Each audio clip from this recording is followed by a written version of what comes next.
Hey, One Flowman here, developer of 6-7 Minutes in Heaven. I wanted to make a little bit of a devlog about my next game, which if you haven't heard yet is called Thiccfoot. I know it's another saucy title that's sure to attract some attention, and basically it's kind of a camping horror story. I was inspired to create this story based on some experiences I'd had not long after releasing 6-7 Minutes in Heaven. I went camping on a bachelor party trip where I slept outside, and I've slept outside before, on a cot. I like to just like sleep under the stars, but I've had some scary experiences while doing that. And I was just laying there that night thinking about those past experiences, about like when you're in the forest and it's dark and you can't see and you hear sounds and you're sleeping outside. I had one particular experience where I woke up to my dog staring out into the darkness, just growling. And so, forests can be scary, and that's kind of like the setting that I wanted to have for my next game. I had said that my next game would probably take me about 3 months, and since today we're hitting the 3-month mark, and I don't feel all that close to being finished, I've decided to do a devlog just to kind of show where I'm at, maybe kind of also explain why it's taking a little bit longer than I had hoped. Hopefully the extra time will result in some extra polish that certain people will appreciate. But anyways, I'm gonna go ahead and boot it up, and I just want to show off some of the features that I've been working on. This is largely spoiler free. I'm not gonna spoil my own game. We're not even gonna show the monster. This not technically the intro. There's an intro scene before this, but one thing that I really like about video games is when the UI is minimal. I feel like it's immersive to not have a bunch of bars and text on your screen, but I also dislike when games don't give you direction and you have no clue what you're supposed to do. I feel like that's just bad game design. So I was trying to think of a way to kind of direct you in some circumstances where you can go do something without having to have a UI on your screen. And so one of those ways is utilizing what's called barks. And so barks are like these NPCs that will say something over their head. And so this kind of indicates you that this person has something they're thinking about that they want to talk to you about, so you can go up and talk to them. It said no monster reveal, but there is a monster in the background right there. Yeah, just ignore that. And also, there's also a new system that kind of adds a bit of immersion, where when you walk close to somebody, they look at you. And you actually can't talk to them unless they're looking at you, so this prevents you from talking to characters from behind them. Part of the reason for that is because there's also a new camera system that works kind of with this looking mechanism, because in conversations between you and between NPCs, now NPCs will like look at each other when they're talking to each other, and the camera can kind of follow and pan with them, and it kind of creates like a cool sort of atmospheric camera feel as opposed to our static cameras that we used in 6-7 Minutes in Heaven. I still do use those as well, because sometimes I might want a certain cinematic effect to a scene or whatever, but it's just another tool in the toolbox. You see what I mean about them, characters looking at them?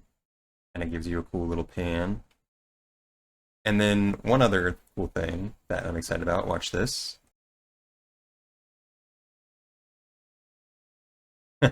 You'll see there his facial expression changed, and so that is a feature that I'm most excited about. Characters' facial expressions will actually change, and I feel like the effect of it with these like photorealistic textures that we're using is just creates this. It honestly, it reminds me if you've ever seen Tom Goes to the Mayor, and like how they have like those like animated different facial expressions. It kind of gives me that vibe, how they just like instantly change. I think it just adds a lot to it. It adds a lot more emotion to it, especially in some like later scenes and things like that when characters are like scared or sad or like concerned. It just adds like a whole other dimension to it and makes it not feel so flat or whatever, while still maintaining the same kind of retro photorealistic graphics. I also didn't mention that the main character in this game is a woman. I think a lot of people in my previous game assumed the main character was a man, and I can understand why, but I technically never exposed what the gender of the main character was purposefully, because then people could project whatever gender they wanted onto them. But this one, I feel like I wanted to talk through some of my characters and their relationships. I wanted to kind of have like a dialogue about just different experiences that have to do with gender and things like that. And I just felt like a girl main character would really like help facilitate some of this dialogue that I want to have. And that's another thing too. I know in 6-7 Minutes in Heaven was really fun and the characters were kind of stereotypical in a way, but also they had a little bit of like quirkiness to them. But ultimately, in my opinion, Brayden and Katie were kind of one-dimensional characters. They were fairly shallow. What I really wanted to do with this larger project, since this game's going to be a little bit longer than 6-7 Minutes in Heaven, is have a little bit more detailed, nuanced characters that aren't so stereotypical, or some that seem stereotypical at first, but as you get to know them, you maybe find things about them that they're struggling with that you relate to. They kind of create more of a human and emotional experience. Another thing that I've been working on is making a little bit more advanced AI. In 6-7 Minutes in Heaven, characters really just like, they could walk to certain places and then stand there, but that was really all they ever did. There was never like any dynamic AI type stuff happening where they're making decisions or doing things dynamically. But you can see here with the dog follows you. So he always just kind of hangs out by you, and he, runs around and kind of does his own thing. So there is that. You might also have noticed, it's kind of like sunset right now. Another thing that Thiccfoot will feature are different times of day. And so there will be daytime, nighttime. It's not like a clock that like seamlessly transitions. There's just basically different points in the story where you'll transition to nighttime or whatever as the scene changes. And the game's going to take place over several days, which is also, quite a bit more expansive than 7 Minutes in Heaven was. Before I run away from here, I guess, I'd also show you. But yeah, and that's the other thing, is you can kind of see your character body. Kind of neat. It's animated. There's a chair. You can sit in chairs. And there'll be some fun campfire chat dialogue happening here. Also, the character models, I think the character models look a lot better here than they did in 6-7 Minutes in Heaven. I'm actually working with an artist this time around who has done a lot of like the texture and meshes for clothing that we're using. So that all looks pretty sweet, pretty big step up there. I realized that the audio had not been on for the game. Wasn't recording with the audio, so real quick, experience that a little bit.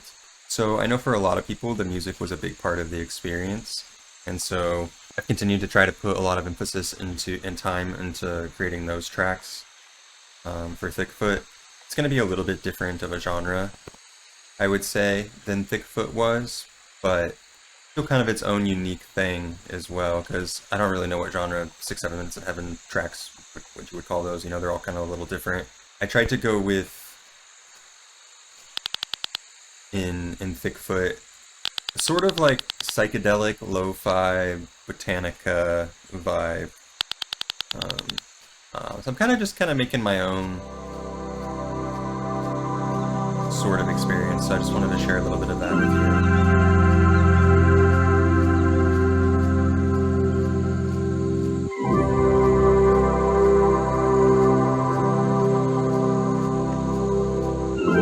You also might notice, it might be hard to hear it over the music, but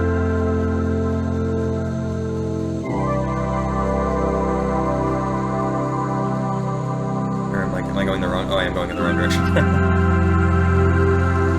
There's a river and it's getting louder as you get closer to it. It's kind of some cool immersion. It actually took a bit longer to program than you would think. The river is not a straight line, and I had to kind of like use like a spline speaker that moves along the line. Pretty interesting, but don't be scared. It's just our dog. You will be able to pet him.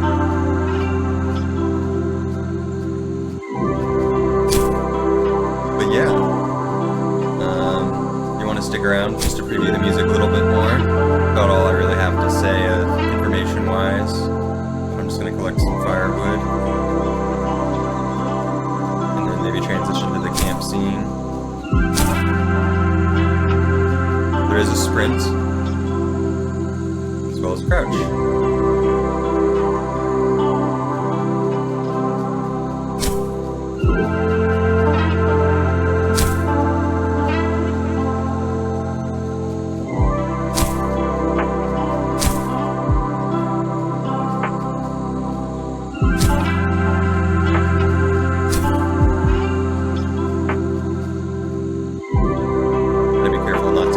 Out here. I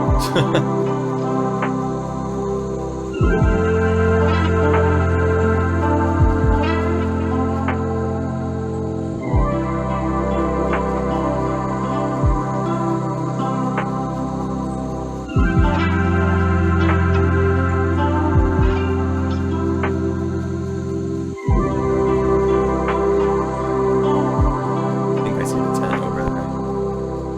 It's a big level.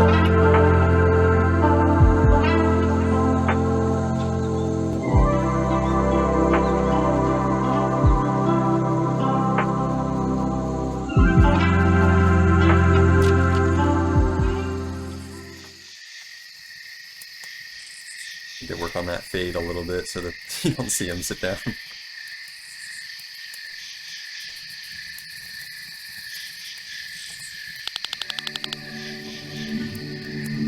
More music.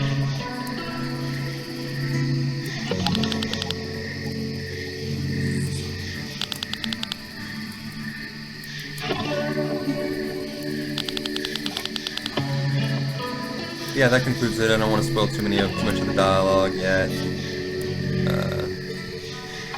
Thanks for watching and being interested in my next project. Signing off.